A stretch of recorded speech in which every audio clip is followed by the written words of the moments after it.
بسم الله الرحمن الرحيم إن الذين آمنوا وعملوا الصالحات سيجعل لهم الرحمن ودا فإنما يسرناه بلسانك لتبشر به المتقين وتنذر به قوما لدا وكم أهلكنا قبلهم من قرن هل تحس منهم من أحد أو تسمع لهم ركزا صدق الله العظيم. تيم أما كوح كسعوتا تستوركي مامل قبلات كجبلان كوح داسي وحي ودان أما عودنابا قبي قرال رأيي عندما يسترنين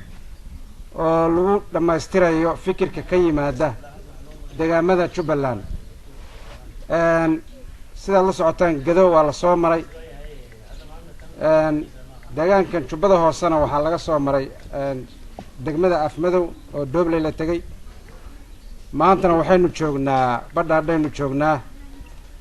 waxa ujeedku uu yahay waxa weeye in dastuurkii lagu dhaqmi lahaa Jubbaland ay ku dhaqmi lahayd in la ansixiyo intaan la ansixinin ka hor in dadka ama hoos laga soo bilaabo ra'yigooda waxay ka qabaan midna ogaado dastuurku waa kii alla weeye ee Ilaahay soo dejiyo weeye laakiin yaani wax diidaya male in ummaddu ay samaysato xeer hoosaad ee isku xukunta iyadu haddii laga soo bilaabo qoyska oo qoyska ka kooban matalan 7 caruur iyo hooyada iyo aabihii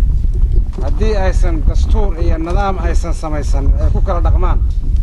ma soconayso oo isku dhaxyaacay Soomaa barakaatu salaan kadib waxaan rabnaa inaanu ajandihii dhabta ahaa ee guddigii qorista dastuurka dawlad goboleedka Jubbaland inaan si dhaba idinku soo gudbino ajandaha dhabta ayaan idinku nimi guddiga dastuur qoridda dawlad goboleedka Jubbaland 25 bishii shanaad yaa ay shaqo balaabeen waxaana magacaabay dawlad goboleedka Jubbaland oo madaxweynuhu uu ogolaaday madaxweynaha dawlad goboleedka Jubbaland Axmed Maxamed Islaam baa ogolaaday guddigu waxay ka shaqo balaabeen iyaga oo dhowr tiim ah oo qaar ay yihiin kuwa wax qoraya oo la yiraahdo guddiga qorista dastuurka kuwa dadweynaha ra'yi ka soo ururinaya oo gaarsiinaya oo meelo badan tagay oo adduunka ka mida dalka iyo dibaddaba horta waraaqaha la idin qaybiyay ma aha dastuurkii oo qoran waa qodobo la isla dejiyay oo la rabo wixii dadkii ka hadlay way ka hadleen laakiin idinka waxay ku hadleen la idin ma tusin waayo waxa la idin ka rabaa wax cusub inaad ama dhahdaan ma rabna waxan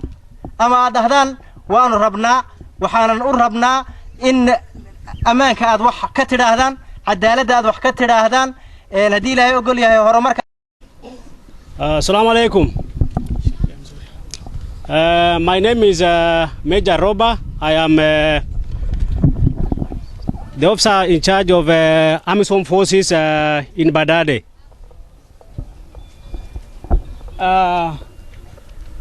Walidin salama ninka ciidanka taliska haysto Badade yaa idin salama Major Roba la asagan Leo tunafuraha sana ya kwamba tumetembelewa na serikali ya Somalia. Hapo mbeleni sisi tunasaliana na locals hapa lakini leo tuko na furaha kubwa. Marka hore deegaanka naga joogne wixii aan idinku caawin karno idinku caawinna marka had maadaama ay inoo imaadeen wafdi ka socda Jubbaland marka ayagan ka wada dhageysan doona insha Allah waxay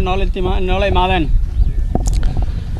Hapa mbeleni tulikuwa tunafanya kazi na wazee wa vijiji kina Mzee Yusuf hapa tumekuwa tukisaidiana kuleta usalama hapa